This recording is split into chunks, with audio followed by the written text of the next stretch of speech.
I am extremely excited to introduce our next session. I had the pleasure and privilege of being in Las Vegas a couple of weeks ago at Shop Talk and got to meet in person Peter Boyd and Daniel Dwyer from the CPG guys and FMCG guys, who are the hosts of some of the most influential consumer podcasts on both sides of the pond. And they spend time moderating conversations with senior leaders about top consumer product brands. And I could not be more pleased that they are joining us today to do exactly that. So in their session, we're going to talk about how traditional advertising, shopper marketing, and digital-first strategies are converging. How brands must determine how they can balance short-term sales objectives, which of course they have, but with that all-important long-term brand building and customer loyalty that we've been discussing all day today. Takeaways, strategies. How can you use first-party data to transform insights into personalized, performance-driven engagement? Get yourself out of that personalization gap we talked about at the beginning of the day. Omnichannel growth strategies that are going to drive long-term value and real customer loyalty. And frankly, how do you stay competitive in an extremely crowded marketplace that every single brand has touched on who's been here today? So there's a lot to cover. I think there are going to be a lot of exciting insights. And as at this point, it's my great pleasure to hand things over to Peter and Dan. Hello, Sarah. Good to see you again. Same different location, clearly, to Las Vegas, but same positive energy. So that's good. Good to see you again. So I think, are you here, Peter, as well? I am here, Daniel. Good to see you, Peter. How are things in Connecticut? I'm actually up in Toronto today, so I'm all over North America. But it's good to be with you as always, Daniel. It's a treat to spend time in Las Vegas or even virtually as we are today. Fantastic, and very excited to be speaking today with an extremely good panel of two people that we know very well. But we're going to be talking about the next era of consumer engagement, so uniting shopper marketing, retail media, and first-party data. What is this about, Peter? It's really around as retail media grows in influence, Daniel, traditional advertising, shopper marketing, and digital-first strategies are really converging, right? Brands have to determine how they can balance short-term sales objectives with long-term brand building and customer loyalty initiatives.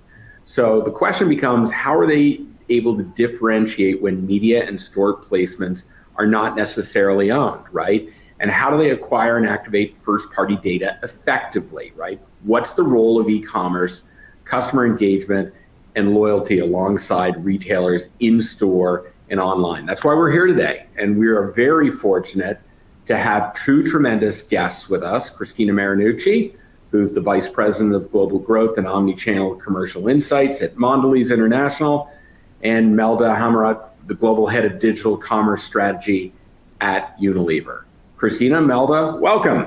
Hi, hello. So nice to be here. Hello, everyone. Hello, guys. Good to have you here. So just to start, let's go right into it. Well, kind of into it, actually. So could you each briefly describe your role, your organization, and how can you share, and you can share an overarching goal that your team is focusing on this year in terms of driving consumer brand loyalty? Goodness, this is a long question. Christina, do you want to start? Sure, Daniel. So as Peter mentioned, I'm currently at Mondelez and I'm their VP of Global Growth and Omni Commercial Insights. And in that role, I lead both consumer and shopper insights, supporting our global brands, category strategy teams, and our sales COE pillars focused on Omni customer partner of choice and revenue growth management analytics. And really, that's all to say, we're integrating growth from upper funnel to lower funnel, media to shelf, as we like to talk about, and drive that growth across our portfolio of iconic brands. Hopefully, you know a few: Oreo, Cadbury, Toblerone, etc. And the second part of your question, I think, was around the goal to drive consumer loyalty. And my number one goal there is really part of my core to my role, which is that seamless omnichannel experience to ensure that we have a consistent and frictionless brand experience, regardless whether they're shopping online, offline, through social media, et cetera. We're really optimizing that entire journey for convenience and ease. Excellent. Hi, Melda. Tell us a bit about yourself and what you do at Unilever. I'm Melda, and I'm working in Unilever now since 11 years. In my current job, I'm actually leading the digital commerce strategy globally. So I work across 35 markets. And my main mission is to create a holistic digital commerce strategy across different channels. So omnichannel, rapid grocery delivery, pure players, be it portfolio, be it retail media, be it different promotional dynamics. What's the best equation to win in this channel? So that's what me and my team is trying to crack. And to your first question on the consumer brand loyalty, I think on top of what Christina mentioned, what is also in our radar is to really create some enhanced consumer experiences, more personalized consumer experiences that would be more relevant to what they're looking out for, so that we keep on building that loyalty, feeding that brand relevance throughout each and every single touch point that they face and experience. Thank you, Melda. That was terrific. So my question to open things up on my end is, if we assume that traditional shopper marketing and digital first strategies are really converging, what are significant challenges that are really top of mind for you in your consumer brand roles? Let me go back to Christina to kick this off. For years, these were treated as separate silos. Your traditional shopper marketing was focused on those in-store activations, while digital first strategies really emphasize the online engagement. So now consumers are expecting that consistent, seamless experience regardless how they interact. And I think the challenge there, especially for organizations such as Mondelez, are about breaking down those silos, really, and integrating not just the teams, but the data and the processes that are going to help us create that unified view of the shopper journey. And, once you do that, another challenge then becomes, how do we accurately measure the impact of each of those different touch points, both online and offline, to optimize that full marketing spend and not just optimize it within, a silo. And Melda mentioned personalization at scale, and that's a top priority for us as well. But how do we do that with relevant and really personalized experiences across all channels while maintaining that brand consistency to ensure that things confusing and we represent it through a consistent visual identity across all touch points as well. Brilliant, Christina. Let me move over to Melda. Melda, what challenges are top of mind to you in your role at Unilever? Yeah, I think on top of what Christina have said, I think there are also some soft skills that we're kind of that we can still improve in our organization. Like, first of all, upskilling both teams, so both the traditional teams, but also the digital first teams. About each other's scopes, because they're quite different, but at least every team needs to have a bare minimum understanding of what each other is doing, what each other's targets are, and they should definitely not have separate targets, but actually common goals that they work all together. I think this is something that throughout the changing spectrum of this business, this space, big FMCGs like us, we need to also adapt in order to survive. And to be also at the forefront of this space. So I think that's one thing. And I think this also brings another point, which is equally important, which is organizational structure, actually. Like the ways of working and organizational structure, they feed into each other. And actually, that's at the essence of how people can understand each other much clearly, so that we can bring a bit more holistic digital media commerce kind of mindset, It was a great point that Melda brought up around having those common goals. And I think that is probably easily overlooked in organizations, that we may have similar goals, but are we measured? What gets measured gets done, right? So having those common goals, aligning on how we're going to measure that and what success looks like between those different areas that are going to play a role within an organization, as well as, the rewards, right? Like, how are we rewarding people that are achieving these together? So I think it's just a point that I wanted to reinforce. It's so critical to doing this well. Absolutely. I think that measurement will be key, whether it's their own retailers' metrics or if CPG, FMCG is doing it in-house. I think it will be a big topic. And going to the data, so we'll begin by examining how consumer brands acquire first-party data to transform insights into personalized, performance-driven engagement, because with limited autonomy over media and store placements and restricted visibility, how can brands effectively leverage data to drive personalization and performance? So I wanted to ask you, Christina, actually, how do your brands at Mondelez approach first-party data collection, given this limited autonomy over media and store placements? I think we can all agree that first-party data is the holy grail for personalized engagement, and it's really the key to move beyond that broad-based marketing and deliver those truly engaging experiences that are going to drive better performance as well. However, brands, including Mondelez, we face a challenge in collecting first-party data, right? DTC is not our primary channel, so we have to approach it in a obviously have some DTC channels, smaller part of our business, but our websites and email will continue to use that to collect the data directly from our customers.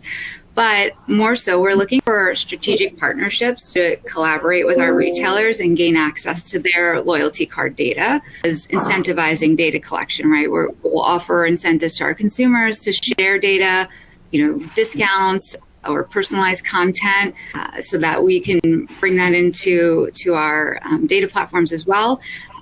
We can build our own loyalty programs to incentivize customers. We did this in my last role at J&J to share that purchase history, their preferences, go beyond the basic demographics to really understand their household profile. And, underlying all this is just being really clear about what that value is of sharing the data back with us and, assuring the customers that privacy will be protected as we do that. So Christina, following up on that, from my perspective, the promise of personalization usually runs up against a major challenge around scale, right? We have all the techniques to build personalization. The question is, can we activate it at scale to be a meaningful successor to the more traditional upper funnel mass advertising mechanisms of linear television and print media, right? So I want to hear from you what challenges you've experienced at Mondelez around scale and how you have overcome those in order to deliver against this promise that personalization will drive efficiency for your investment. No, it's a great question, and going back to not having and operating our own DTC sites as a big part of our business, then we need to think about other ways to get the data, right? And that's first party, second party, even third party sources. And so the data is going to come from multiple sources, and it's going to often be disconnected data across different departments that are sourcing it, different platforms you're bringing in through, different hierarchies, cadence of reporting, all of that, right? That make it really messy. So it's going to be difficult to create that unified view of the customer. And overcoming that is going to take investment in a customer data platform to really centralize it and unify across the sources. And, we've talked about some privacy concerns that consumers are more and more hesitant to share that information. So again, overcoming this is by being more transparent how you collect and use data, and to really give them more control over their own privacy settings and how often they want to be contacted and about what types of things. Implementing personalization at scale is also going to require sophisticated technology and expertise that we often may not have internally. So, partnering with a technology vendor that's going to specialize in personalization and has platforms already created that's going to drive those efficiencies and automation, et cetera, is a better way forward for most organizations. And then I think the ways of working, Melda touched on that a little bit before too, that a true cross-functional approach. This is a team sport, right? Personalization. So it's going to involve marketing, sales, customer service, IT, et cetera, and really building and fostering a culture of collaboration internally and having that shared vision for, personalization across the organization, even aligning the structures that can better facilitate that. So yeah, I think it's the data unification first and foremost, because that's what everything will be built off of. And then the organizational alignment and the right technology and expertise that sits on top. Christina, you said something early that I thought was very interesting around consumer expectations changing on data access and how that data is being used from a privacy perspective. It really comes down to some degree, how you treat the trust that those consumers have put in you, because to some degree they already assume you have access to that, and you'd better not disabuse them of that trust, because that can be damaging to the brand. Would you agree with that? Oh, 100%. Yes. And I also think you need to create value in how you use that data. And if they don't see that value in terms of sharing their data and continuing to receive, information and content from you, then they're going to disengage or opt out, and that's a lost acquisition that's going to be hurtful to the brand. So 100%, Peter, you need to nurture that relationship. You need to keep it top of mind. You can't go dark for a long time and then come back in. It's kind of, the way you manage relationships in your personal life too. I think it's very similar, right? You want to treat it with the same respect and care. Don't take me there, Christina. Don't take me to personal relationship. So, Melda, building on that, what's your first-party data strategy for 2025, and what type of metrics will determine if you're being successful engaging with consumers? Yeah, I think to Christina's point, like us as Unilever also, where most of our brands, at least which I'm working in the ice cream category, we don't necessarily have a D2C business. So first-party data has a kind of a different role within our holistic data strategy. So it's really important to actually look at the total full funnel kind of data strategy, first-party, second-party, and third-party, and what kind of role they have for our, engagement plan, let's say. I think the first step is to understand what kind of data do you want to collect? What kind of data do you need actually for building a strong communication plan, as well as an innovation plan, I must say. So that's, I think, the number one thing. And also Christina mentioned, like, we have so many different data sets everywhere. Same within also Unilever, and I believe in most of the CPGs. How can we actually make all those data, first party, be it second party, be it third party, talk to each other in a centralized data hub, be it sales data, be it media data, be it consumer insights that have been provided by a third party market research agency. So how can we really connect these data signals and create tangible, actionable insights in order to drive volume, drive growth to our business? I think that's kind of the ultimate data strategy, that the holistic data strategy that one should follow.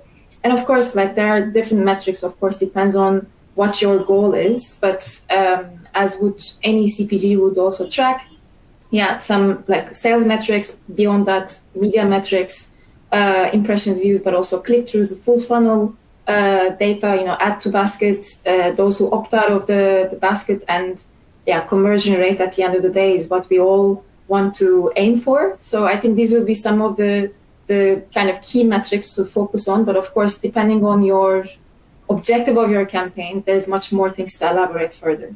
Yeah, so many data points, Peter? Like, where to start? Where to start to actually move that needle and drive brand growth? Not easy. No, it isn't. But I think Melda really hit on it, that you have to understand what are the outcomes you seek, and where in the funnel are you trying to engage consumers, and where in the customer journey are you trying to engage? And that will dictate the KPIs and the metrics that they use. When you're launching a new product, your objective is fundamentally different than where you're dealing with a very mature category, very mature product, and you've got long-term buyers.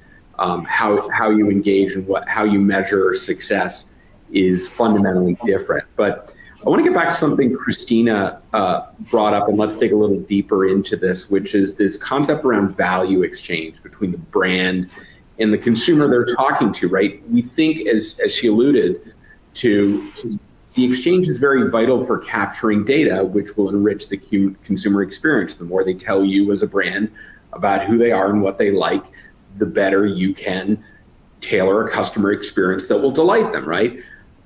That's gonna deepen the relationship over time between the brands and its customers. So Melda, my question to you is, specifically around e-commerce data, how are you leveraging it to inform broader marketing decisions and better engage with your consumer? I think it actually impacts from anywhere from innovation to communication, because we really need to understand what people are actually searching online, be it e-com channel, be it on web, like in general. So these data signals really identify and guide our marketeers on where to innovate, where to focus on, but also on the communication side.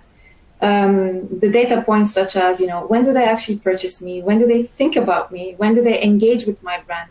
Why do they engage with my brand? I think these are all the data signals that we either get from our retailers or from the third-party, researches that we do in order to sharpen and build a much more crisper communication strategy on the brand side. I honestly see it from end to end, from innovation to communication, with a full funnel approach. And Christina, can you share some tips on how to effectively encourage consumers to share more personal information while aiming to give them a personalized experience? I don't know if that's an oxymoron or it can actually be done. Yeah, no, I think it can be done. And we did this successfully when I was at J&J on our Healthy Essentials brand, which was kind of the loyalty program that sat behind all the consumer brands. But effectively, it's about what do you need to know first to start the relationship with those consumers, and then building on that over time. So we did progressive profiling. So we don't ask everything up front, right? Like no consumer, think about yourself, wants to go through a lengthy intake survey and give you all the information about them and their household. So you want to start with that basic information and then gradually gather more data and information over time, especially as you build that trust and the relationship deepens. And I think as you do the progressive profiling and ask those additional questions, you want to make it contextually relevant too. So, ask for information maybe at a point in time when it's going to be linked to that user's activity. So you want to ask about children, maybe we can do that when they're engaging with content around back to school, or it's back to school time. Do you have children in your household that will be going back to school? Something that's going to be relevant to that. And then again, being really transparent about how you're going to use that data and giving them some control over how you're going to interact with them. And I think you want to be really clear on the benefits of sharing that information, right? And when they share that information, time is of the essence, that you need to demonstrate that value pretty immediately after. So, don't ask for it, tell them you're going to provide value, and then wait months to do that. They need to see those benefits through, a customized offer, a reward, even a welcome note, talking about the benefits that they're going to get to really bring them into the fold and keep them. And I think something we may overlook is just making it fun, right? Like it doesn't all have to be business and, transactional based, but how do we engage them through, gamification, rewards, offer fun content that may not even be about our brands, right? Points, bragging rights, discounts for completing that profile information. So, you want to build this relationship, and you want that relationship to be based on trust, and then, use it in their best interest to create value for them. Christina, my conclusion from what you're telling us that it's all very personal, right? the way that you build the relationships with your consumers does reflect in some way how we build relationships in real life. So a couple takeaways from me from what you said, Christina, around what many people refer to as zero-party consensual data collection. Don't over-ask, make sure it's contextual, try to make it fun, and in doing so, let them know the value exchange that them sharing this information is going to deliver to them. I think that's all of those very important points to be successful at collecting this data. So when you have this data, I guess my next question to you, Christina, and I'll throw this to you, is how do you improve the brand experience for consumers and plan out with this data that you know, first of all, what data you're going to collect and then how you're going to use it to improve? How do you think about improving and planning out for the improvement of the customer experience? Yeah, and I think that goes back to what you touched on, Peter, the value exchange, right? And you know, consumers, they've caught on. They're very savvy, and they expect something valuable in return for giving you that data. So personalization, I think, is the ultimate goal there, and that obviously hinges on building that trust and delivering genuine benefits to them.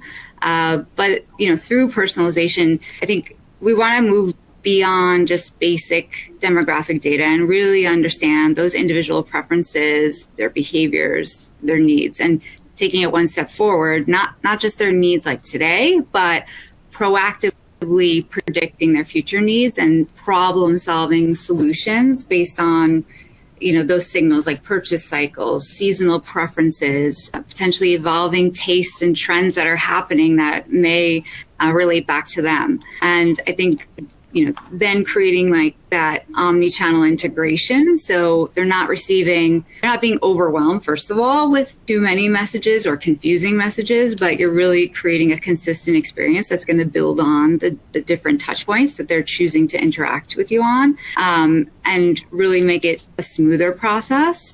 And again, one that's adding value. So they're not being served the same message 5 times across 5 different mediums, but you know, they're each going to again be more contextually relevant and in situ related. So yeah, I think those are going to be really important, but it's really about that reciprocity, right? Reciprocity, and you know, making sure to always focus on that. So that people can leave with a takeaway of this part of the conversation. We're not done yet. What is your number one tip for creating an effective value exchange between brand and consumer? Just a one-liner of what you would do, Christina. Yeah, I think it's reciprocity.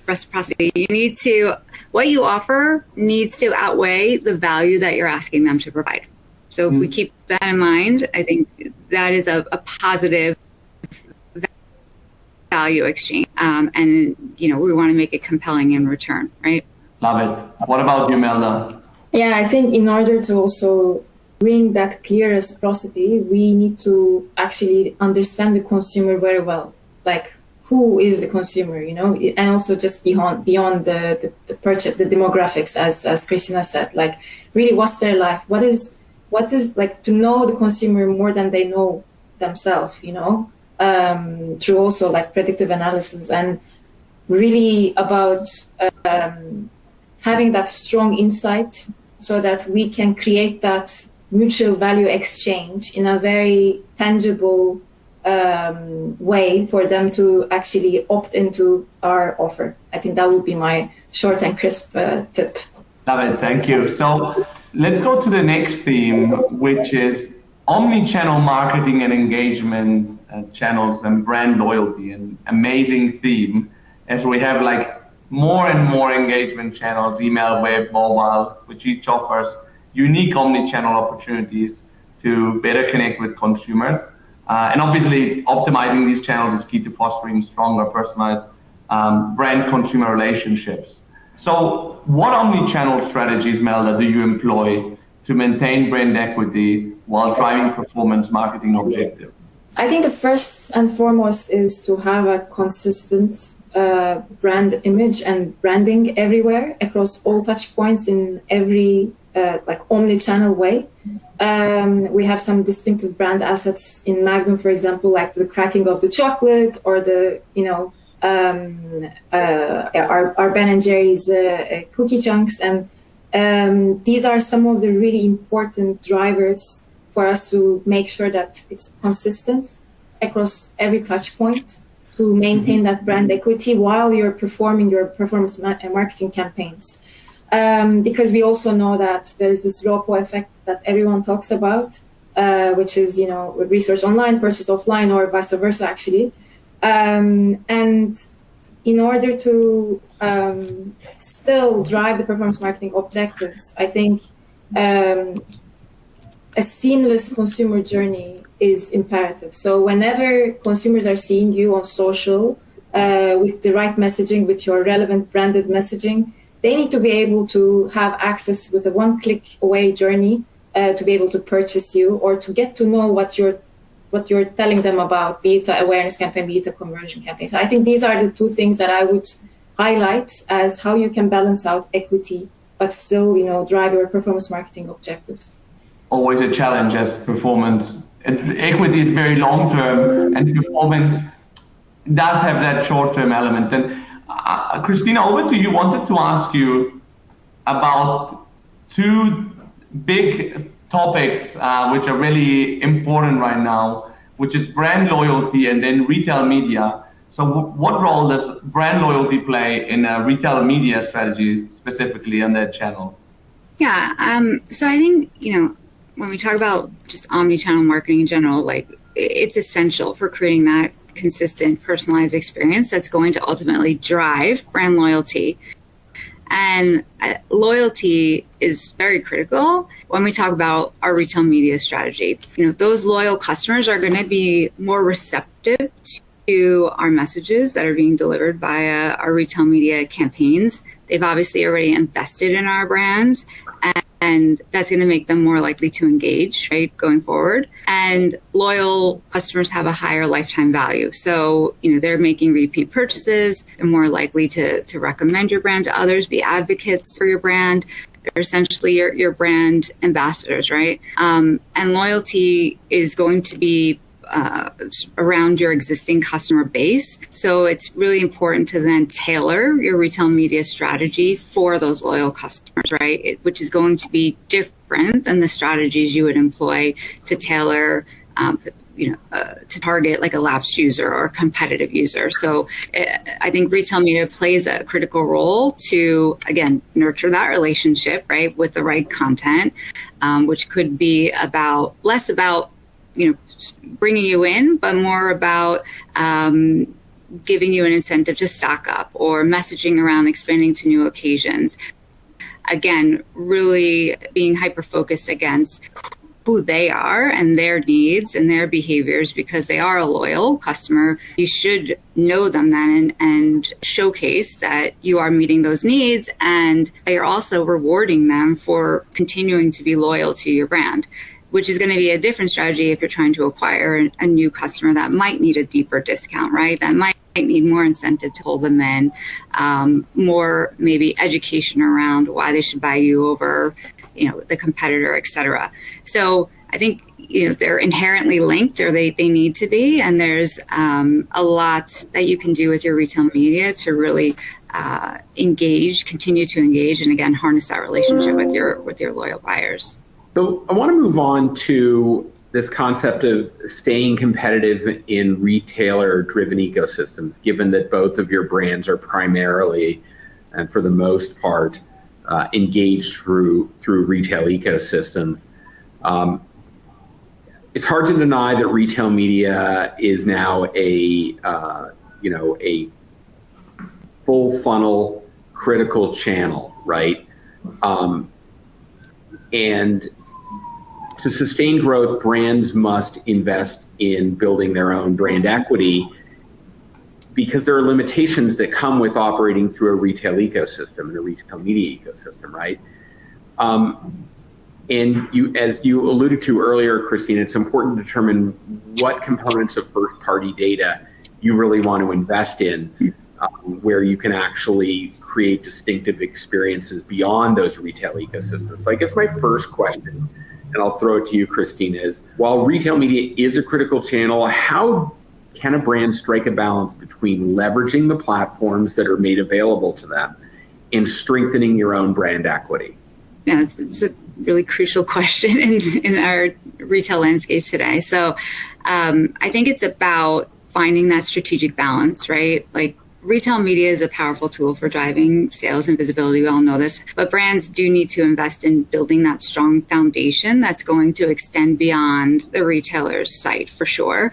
And, I think having those direct consumer relationships that we've been talking about, marketing, social media especially, are going to help foster that brand affinity. And, we can really speak to them more in a one-on-one conversation individually through those direct relationships, which is going to build that relationship that we've been talking about. I also think collecting and leveraging your own customer data where possible will allow for more of that, right? The targeted market, the personal experience, and allow you to really deepen that knowledge. And then, as you mentioned, Peter, getting to distinct brand experiences. Like, how do you create the very unique, memorable experience that's going to happen outside of the retail environment that really differentiates your brand and builds on that connection? And that could be, early access to product launches, like really engaging content in the metaverse, community building initiatives locally, et cetera. But I think something else that to stay competitive is also partnering with our retailers on site to take the equity of our brands to, build awareness for the category, et cetera, and, embrace the elephant in the room and co-promote with them. Look for ways to partner and maybe adjacent categories where they're strong in private label brand, and we bring the brand equity and then can tell that story offline to really drive traffic into the store and create joint value together. I think that's a great way to try to engage them and partner on something like that. That we're starting to see more come to life. Melda, just to build on that, any strategies that you have at Unilever used to build that direct relationship with the consumer and in some way bridging the retailer, but just, let's say, building that direct relationship with the consumer? I think there are several kind of platforms which we can reach to consumers, right, beyond retailer platforms. And I think the main, of course, channel to reach nowadays to everyone is through social. So social, be it through our own channels, so our brand pages, but also especially through creators. So be it influencers, they're very strong kind of brand ambassadors for us to reach our consumers in the right way with the right messages. And it's really imperative that we, enable them to keep their authentic, genuine way when we're actually reaching out to these consumers in the relevant platforms like social. But beyond that, of course, we can directly reach out to consumers through our CRM strategy, but also through our brand.com, so our own web pages. Maybe slightly less kind of a volume that is sitting out there, but I think the main focus that we have beyond retailer pages would be, I would say, social and through our influencer and creator strategy. Yeah. Another big topic in the industry, that live shopping moment. If you guys follow Gary Vaynerchuk, Gary V, I'm sure you found him shouting at you about live events and so on your screens. Always a fun one to watch. We're going to switch to the last topic that we have today, which is the role of AI in CPG, or as we say in Europe, FMCG marketing, because obviously it's having an impact and shaping how brands understand and interact with their consumers, really changing on one side consumer profiling, like on the back end, but also engagement strategies on the front end. So this is a very difficult question, but do you have any advice on how to prioritize applications of AI, Melda? We'll start with you. So I think because AI is such a big world and it's also a big word that everyone uses for everything nowadays. So I think what I would do if I would give an advice, would be to prioritize two things. One is to really use AI in terms of bringing efficiency and productivity within your day-to-day job. And for us, a big chunk of it sits in asset creation, especially on our digital commerce channels. We, like every year, we're actually updating and generating a lot of new content. And AI tools are great tools to actually create content, but also test them if they're the right fit for the channel. So I think that would be the first thing. And the second one would be to actually create actionable insights based on all the data sets that we have collected, to be able to provide the right offering, more personalized offering in our strategy. I think that would be the second one. So to analyze data and to create content would be the good things that I would advise companies to use AI. And that's something that's already happening today, I understand. Yes, absolutely. Right over to you, Christina. What's your advice in terms of using AI already today? Yeah, I think the key is to start with something small, manageable, like a pilot project that's going to address a specific business challenge and demonstrate some clear value.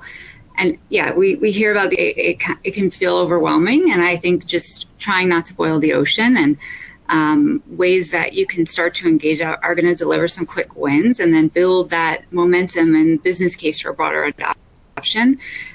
So leveraging AI is probably easiest for things that are going to be repeatable tasks, right? And then combining it with human intelligence. I've seen a lot of stats around, the amount of time the average person spends making ineffective is like 20% of their time is time spent making ineffective decisions. And, if you think about how many days that is and the loss of working time and labor costs per year, it's pretty significant. So, think about where you can automate those repetitive tasks, where that can free up time for you to focus more on that meaningful, like in-depth analysis rather than getting bogged down in manual process. So think of it as like cheap, scalable labor, or I like to talk about AI as minions, right? Like, so find a project that initially maybe lower stakes, you don't need as much supervision over it, and it's highly repeatable. And I think,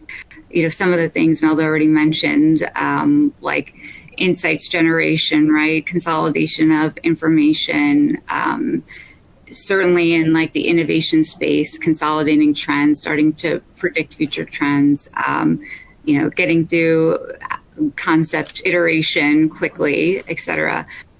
And then look for, as you progress and move beyond that, look for AI applications that are going to deliver really tangible ROI to the organization, such as like demand forecasting and inventory optimization. That's going to help reduce stockouts, minimize waste. That's going to have a direct impact on your profitability. And then, personalizing those marketing anything that's, that there's a lot to manage and scale. So personalization of messaging, especially we're seeing this in digital shelf optimization. We're monitoring tens of thousands of products across numerous e-commerce platforms. So AI to really identify those areas of improvement and optimization in real time, to stay competitive and drive the competitive advantage. That's going to be a key way to show the value of AI quickly within an organization. Fantastic. Well, I feel, Peter, are you here? I feel like we could be going on and discover and enjoying this chat for 4 more hours or so. Unfortunately, we have to wrap it up here. Yeah, this has been an incredible conversation. How to collect data, how to apply data, how to deliver value. What's the value exchange between consumers? It's a tremendous conversation, Daniel. I've been very excited. We're incredibly grateful to both Christina and Melda for joining us in this conversation.